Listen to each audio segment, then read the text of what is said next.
This morning because we have a real treat for you. David Ross, our favorite chef here today. Welcome back. Morning. And throughout the morning, the rest of the show, we're going to feature 3 fall recipes because it's starting to turn.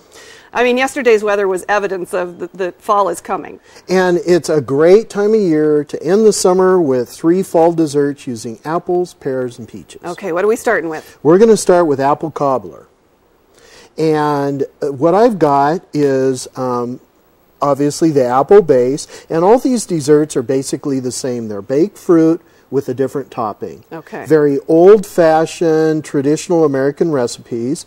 I happen to be using Fuji apples, but you can use any kind of a sweet apple that's got a little bit of tartness. We don't want to use Red Delicious, but we could also use John O' Gold. They're too sweet and they break down in cooking.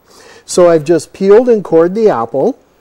And I like big chunks, Teresa, because if you slice it like you would for a pie, it will break down in the cooking and kind of turn into applesauce. Gets a little too mushy. A little too mushy. And then I've just got some granulated sugar that brings out the natural sugars, cinnamon, nutmeg, and then as a thickener for this recipe, we're going to use old-fashioned tapioca. Oh, instead of flour. Instead of flour. Now, that's what our moms used to use years ago. And it's little natural pearls of tapioca that'll thicken up that sauce as it cooks. We just dot that with a little butter, and now we've got the topping. Now, cobbler, if you want to make it simple, you can buy like those tubes of biscuit dough. Oh, yeah. Yeah, and just throw those on top. Oh, just roll it out and... Just open it up, take a biscuit off, put it right on top. Get out! Yeah, it's basically... The apple version of chicken and dumplings is what we're doing here. But you've made your own. We've done our own. Now, what's unique about this is it's got a different color to it. And that comes from nutmeg and cinnamon, which kind of accents the cinnamon in the apples. We've also got some brown sugar in there. And it's unlike a pie crust dough in that when it bakes up, it's going to be kind of bread-like, like a biscuit. It looks almost like cookie dough.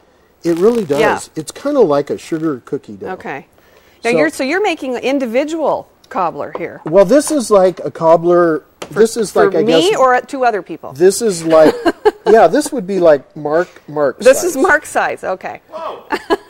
This is a nice big cobbler. All right. Oh, that was so you just threw it on top. Now you're just kind of pinching off the sides. Yeah, I just do it with my hands.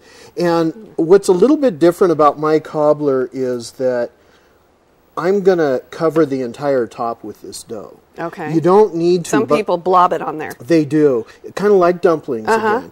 And that's okay. This way, it holds in all the moisture from the apples down below. And that's kind of why I put it in the glass dish. And that would go in the oven for how long? These traditionally, all of these recipes we're going to do today are about 45 minutes in about a 375-degree oven. Okay. Wow, that is really easy and it looks delicious. 2 more fall fruit recipes coming up throughout the show. All of the recipes are already posted at KXLY.com. Just click on recipes. We've got peaches and pears coming up, and we've got sundaes, Kirk Hawkins.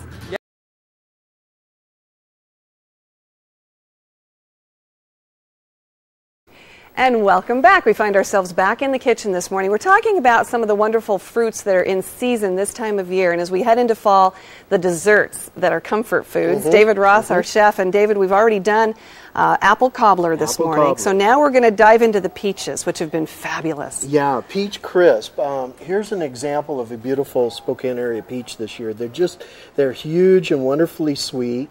This recipe is, again, same basic as a cobbler. Baked fruit on the bottom, but now the topping's different. Okay, and I'm always confusing crisp, cobbler, Betty, all of the different types. So how do I keep it straight? Cobbler is like a biscuit type bread crust. Crisp is more of a crunchy texture, and then Betty, when we get to it, is basically bread and butter. Oh, okay. Hey, hold it. Uh-oh, Mark has questions. Crisp is in crispy. Crispy. Okay, work with me. Crisp, I'm done. Thank you. And Mark's absolutely right. Peaches, sugared, again, to bring out their natural sugar, and then a little bit of lemon juice because that also helps accent the flavor of the peach. And will it keep them from turning brown, too? It will. Okay. It will. And you notice I did leave the peel on. I did This notice is a very rustic, traditional American dish. We don't need to go to the trouble of taking off the peel or any of that. Makes it so much easier. It does. Okay. And then flour for a thickener. All right. And that's it. Okay. Now the topping, which is really unique for this recipe, a lot of crisps have like oatmeal or granola or something. This is the traditional method. And it's butter, nutmeg, cinnamon, and brown sugar. Those are the base ingredients. And then a little bit of baking powder.